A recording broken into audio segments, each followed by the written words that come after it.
नमस्कार मित्रांनो, मी काजल, माझ्या ब्लॉग मध्ये तुमचे स्वागत आहे। तर आज आम्ही चाललो आहोत धारेश्वरला। आज तुम्हाला धारेश्वर मंदिर दाखवणार आहोत। तर आज जाताना आम्ही दोघच नाही तर यांचे काका काकी आणि मावशी आणि मावशीची मुलगी आणि आमच्या सासूबाई पण आलेल्या आहेत। तर अगस्त्य आज आमच्या दोघांसोबत नाहीये, त्यांच्यासोबत गाडीमध्ये। तर जाताना आम्ही बाईकवर आहे, इतकं छान खूप सुंदर असं वातावरण दिसतंय, हिरवी इथे। तिथेच आम्ही एका शेताजवळ थांबलो, तर तिथे पेरणी करत होते आणि खरंच कौतुक करावं तितकंच। आजी आजोबांचं इतकं वय झालंय तरी आजी आजोबा अजूनही कणखरपणे इथे उभे राहून काम करतायत। तर तुम्हालाही दाखवते सगळं।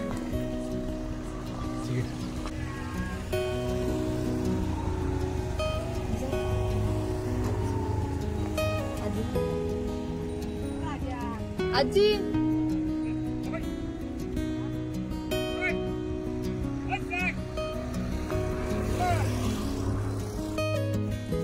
आपण सगळेजण आज धारेश्वरला चाललोय फिरायला। तर तुम्हाला सगळ्यांना कसं वाटतंय सोबत जाताना?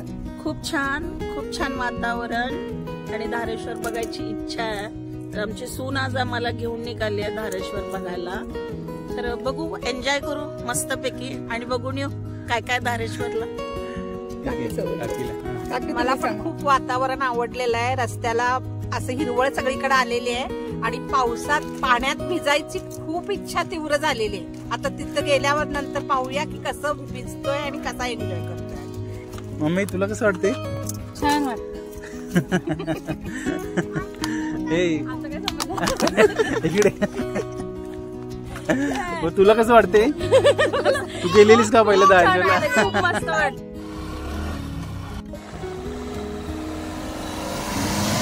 आणि खरंच या ट्रिपला जाताना खूप मज्जा येते, कारण दरवेळेस आम्ही तिघच असतो बाईकवर, पण ह्या वेळेस सर्व फॅमिली आहे, त्यामुळे खूप मज्जा येते। आणि अगस्त्य सुद्धा कधी आम्हाला सोडून राहत नाही, पण अगस्त्य सुद्धा आज आत्यासोबत गाडीत बसून येतोय।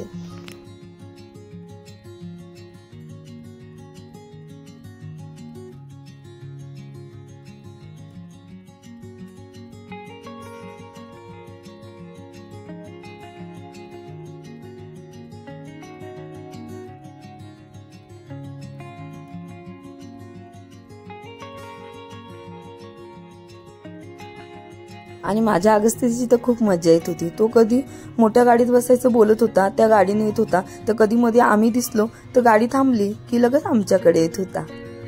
आम्ही एक ठिकाणी थांबलो, तिथे करवंदाची जाळी होती, आम्हाला करवंद खायचे होते। पण गाडी थांबवताच समोर आम्हाला काय दिसले, चला तुम्हालाही दाखवते।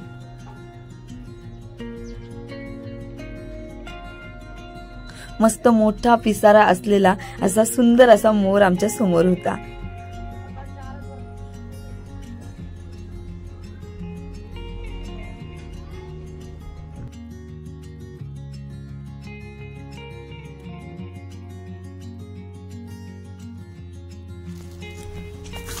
जिथून मोर गेला तिथेच आळूचे झाड होते आणि पूर्ण आळूचा असा सडा पडलेला होता। अगस्त्यच्या डॅडीने एक आळू जमा करून आणि झाडाचे तोडून खायला आणले।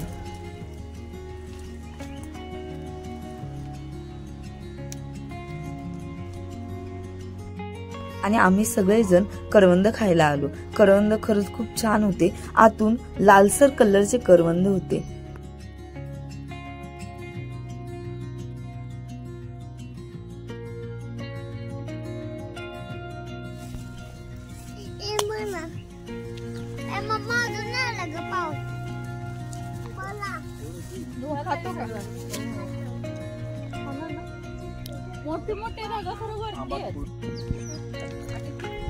आपण कुठे आलोय?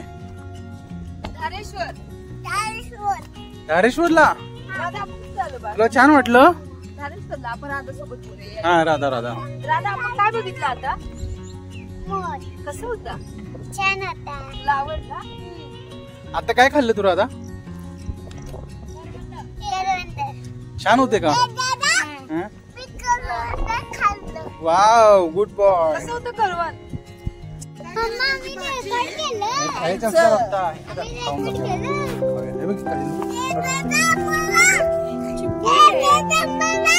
काय तुला?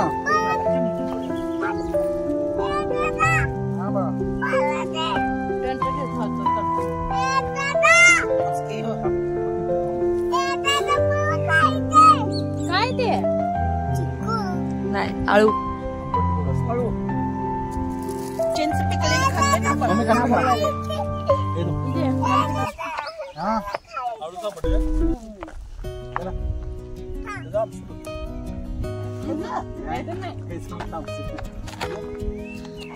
छान आहे. राधा खाल्लं तू काय गोष्टी आळू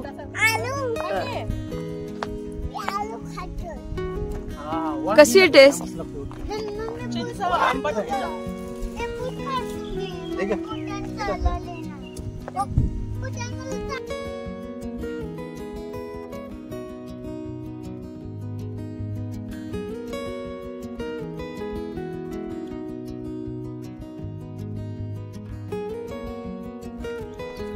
छान अशा सुंदर वातावरणामध्ये करवंद आळू खाऊन आम्ही परत धारेश्वर मंदिराच्या दिशेने निघालो.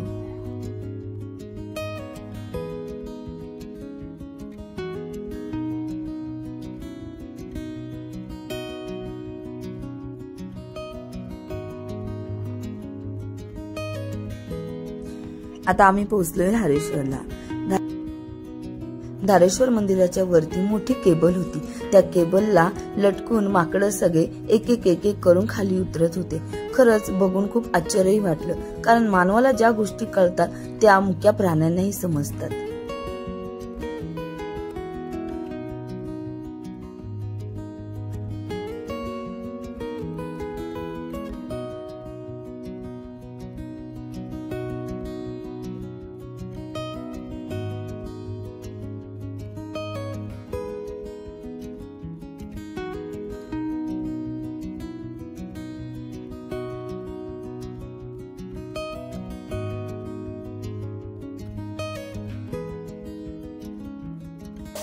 अरे याची शेप फुटत नाही. अरे तुला शेप फुटते काय?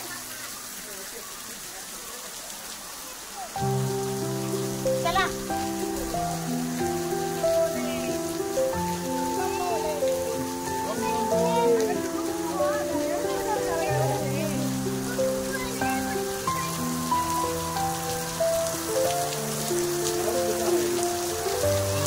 देवाला जाऊ.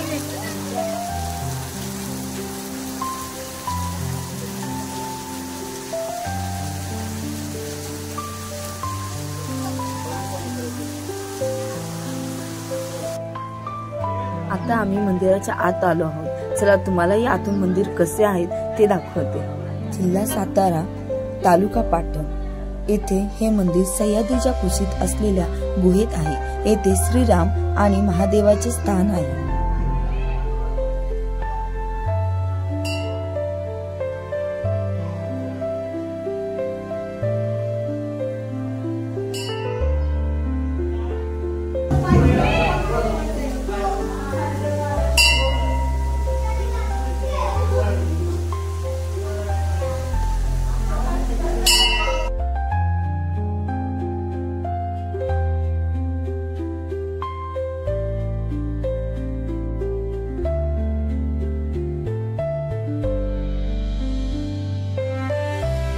ही अत्यंत प्राचीन गुफा असून येथे श्रीराम, 5 पांडव, विभीषण, हनुमान यांनी लिंगपूजा अनुष्ठान केलेले आहे. गंगा, भागीरथी, गंगोत्री, जमनोत्री कुंड, सप्तजल देवता, केदारनाथ, लक्ष्मण, वीरभद्र व आदिश्वर बाबा हे तीर्थक्षेत्र असून आदिश्वर चरणी शीर अर्पण करून शिवदीक्षा मिळवण्यासाठी प्रभू रामांनी कपिला षष्ठीत शिरछेद केला होता. अजूनही जेव्हा जेव्हा कपिला षष्ठीस असते तेव्हा पाषाणमयी श्रीरामच्या शिरातून व कर्वत उपक्षेत्रातील धडांमधून दुग्ध गंगा येते. त्या पर्व काळात दुग्धासारखे असलेले जल एरवी साधे पाणी दिसते, ते कधीही आटत नाही. ते जल इतर वेळी गुरुतीर्थ म्हणून 60 गाव, पाटण, परगणा, विविध प्रांतातील वीरशैव भक्त, माहेश्वर तथा भाविक जण आपापल्या गावातील देवांना तसेच घराच्या देवदेवतांना अभिषेक करण्याकरिता नेतात. संतती संपत्तीदायक अशा आदिमठ संस्थान धारेश्वर महाशिव तीर्थक्षेत्रामध्ये हरिहर ऐक्य आदिगुरुपीठ असल्याने हे प्रयागसम पवित्र क्षेत्र आहे. राजापुरांना गंगा येते तेव्हा तेथील धार कमी होते. या धारेच्या पाण्यामुळे त्वचारोग बरे होतात. या पाण्याला शेवाळ होत नाही. येथे गणपतीही नाही. केवळ द्वादश लिंग युक्त कलश गुरु गादी म्हणून परंपरेने अग्रपूजेचा मान आहे. वार्षिक यात्रा महोत्सव, मार्गशीर्ष शुद्ध प्रतिपदा देव दीपावलीच्या लक्ष्मी दीपोत्सव, मानाची काठी पालखी येथील यात्रेचे वैशिष्ट्य आहे. येथे दरवर्षी महाशिवरात्री आणि श्रावण महिन्यात भाविकांची प्रचंड गर्दी असते.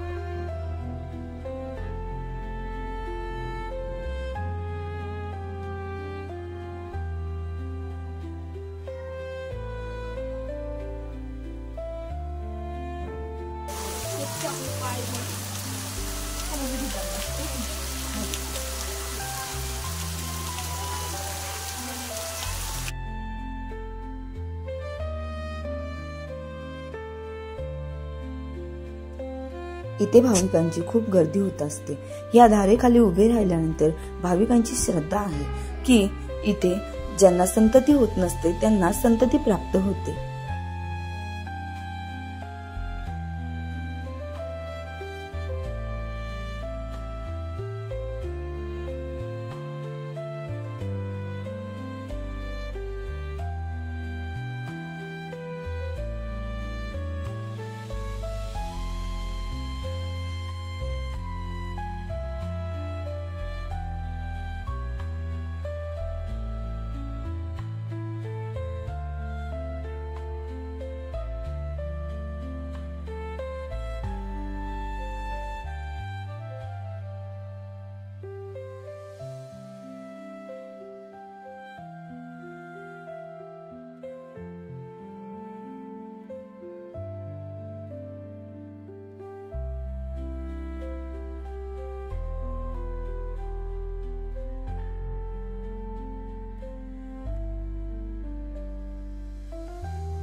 आणि हो, आमच्या काकी, ताई आणि राधा तिघींची खूप पाण्यात खेळण्याची इच्छा होती. तिघींनी मनसोक्त असा पाण्यात खेळण्याचा आनंद घेतला आणि आम्ही सगळ्यांनी धारेश्वर मंदिराचे छान असे दर्शन घेतले. खरंच आजचा ब्लॉग आवडला असेल तर नक्की लाईक, शेअर आणि सबस्क्राईब करायला विसरू नका. बाय.